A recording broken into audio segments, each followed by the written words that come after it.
Sveiki, dārgie draugi, praktiskie latvieši.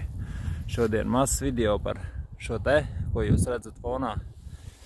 Man tāds patīkams pārsteigums no Alīša. Pastāstīšu dažos vārdos jautājumus, kas man interesēja un varbūt kādam nodara. Tātad ievadam man bija liels pārsteigums, pozitīvs pārsteigums, kas pavēra CSDD mājaslapu vaļā. Un ir izmainījies viens būtisks punkts šajos te elektrovelosipēdos. Visu laiku bija 250 vati atļautā velosipēda jauda, ko mēs varējām braukt bez dokumentiem, bez apdrošināšanām, bez tiesībām no sērijas un bez jebkādas CSDD iesaistes. Tad tagad, šogad, patiesībā pagājušā gada beigās, tā kā es šo spēkratu iegādājos, es pamanīju, ka likumā ir mazas izmaiņas. Ka tagad mēs legāli varam braukt ar 1 kW motoru, kamēr viņš nepārsniedz 25 km/h, bet patiesībā velosipēdam tas ir ļoti adekvāti. 25 km/h ļoti adekvāts ātrums. Ja jūs gribat braukt ātrāk, tad jūs minaties ātrāk, to drīkst darīt, bet motors jums palīdz līdz 25 km/h. Jautājums ir, cik daudz ir 1 kW? Tas ir šāds te motorīts, kas ir iebūvēts ratā iekšā. Jūs redzat, viņam tur rakstīts ir 1 kW. Un šis te motorīts ļauj jums veikt apmēram viena cilvēka, spēcīga vīrieša spēku. Tas ir apmēram tās sportisks cilvēks, ko var paveikt uz relatīvi īsu brīdi. To jums šis te motorīts izdara jūsu vietā. Ja jūs to vēlaties, teiksim, jūs braucat pa kalnu, jūs varat attiecīgi viņam bišķiņi iedot gāzīt, viņam te ir manuāli gāzīt, ko var pagriezt, viņš jums palīdz. Viņš māk palīdzēt arī, jūs minaties automātiski, teiksim tā, baigi ērti. Par šo te konkrēto velosipēdu. Tātad man visu laiku, kāpēc es pārtraucu braukt ar velosipēdu principā un kāpēc es pārgāju uz moci, ja man mūžīgi bija problēma, ka man sāpēja mugura no tā, ka viņam nav amortizācija. Tad šim te ir aizmugurs amortizators, ir amortizatori priekšā, un šis te brīnums, kas ir patiesībā ļoti labas kvalitātes, kvalitatīvi metinājumi, viss ir smuki nostrādāts, viss ir stingri, skaisti, tā nobeigta, ļoti nobeigta sajūta visam. Viņš Alītī maksā 950 eiro. Un tas, ko es nekad nebiju braucis ar šādām te riepām, es viņu principā gādāju priekš vasaras, bet tiklīdz es viņu pamēģināju pa sniegu, es konstatēju, ka viņš ir sniegam, teiksim tā, absolūti ideāls.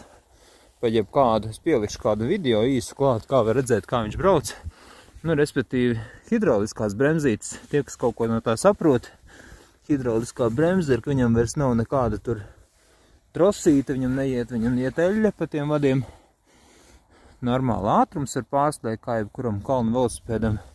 Aizmugurē smuki stingrs bagažnieks, kur varam arī svaru kaut kādu pielikt un vest.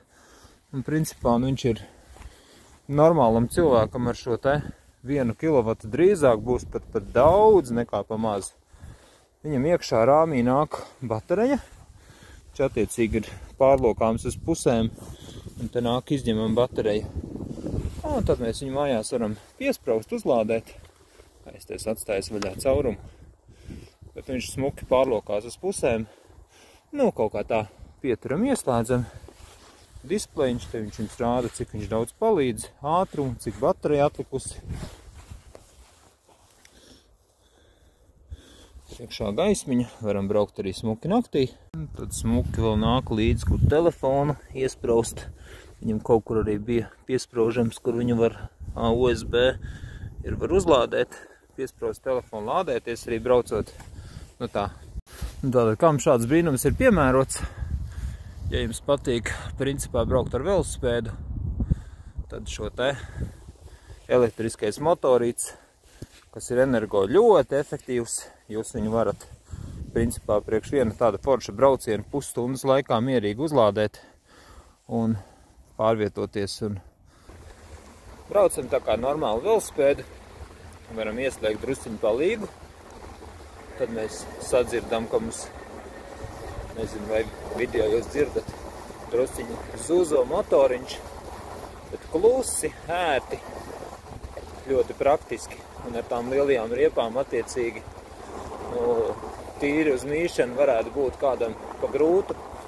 Tiklīdz es viņu iegādāju, es sapratu, ka man patiesībā daudz labāk patīk braukt vienkārši minūti. Man tas motorīts vairāk tur tāda forša bonus, lai mājās atbraukt vai arī pāri laukam, lai tiktu ērtāk. Bet tā ikdienā man viņš patīk kā foršs trenežieris. Kāpēc braukt iekšā ar trenežieri, ja var braukt kaut vai pa sniegiem, pa lediem, pāri laukam, cauri mežam un pa šoseju pa tīri ērti.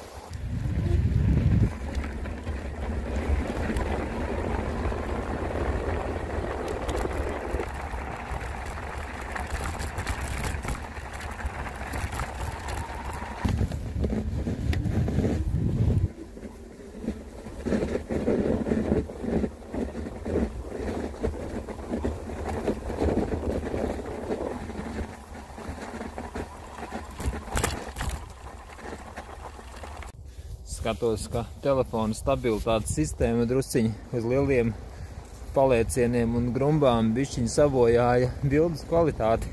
Bet, ideja jums noteikti skaidra. Varbūt kādam noderēs ļoti zaļa, skaista alternatīva benzīna, dīzeļa mašīnai. Ikdienā varbūt kaut kādām darbībām var izmantot un vismaz tā ietaupīt drusciņu degvielu, kas mums diez vai paliks sevišķi lētāk. Ja jautājumi, tad droši rakstiet.